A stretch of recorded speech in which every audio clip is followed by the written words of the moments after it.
100 শয্যার রাঙামাটির জেনারেল হাসপাতালকে 250 শয্যায় উন্নীত করে 2019 সালে শুরু হয় নতুন ভবনের কাজ। আর নতুন অবকাঠামোর জন্য 10টি করে শয্যা। এছাড়াও থাকবে অত্যাধুনিক ল্যাব, একাধিক অপারেশন থিয়েটার সহ অন্যান্য সুবিধা।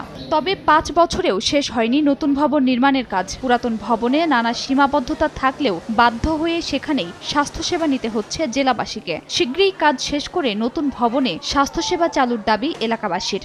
3 দিন ধরে ভর্তি হয়েছে, এখানে শুয়ে রয়েছে, সিট নাই। হাসপাতালটা যদি তাড়াতাড়ি চালু হতো আমাদের জন্য সবার জন্য উন্নতি হতো। আমরা যদি অবকাঠামো পাই তাহলে আমরা করোনারি কেয়ার ইউনিট, আইসিইউ, এমনকি ডায়ালাসিস, কিডনি ডায়ালাসিস করার যে সুযোগটা আছে সেটা আমরা দিতে পারবো। চলতি মাসেই নতুন ভবন বুঝিয়ে দিতে কাজ চলছে বলে জানিয়েছে গণপূর্ত বিভাগ।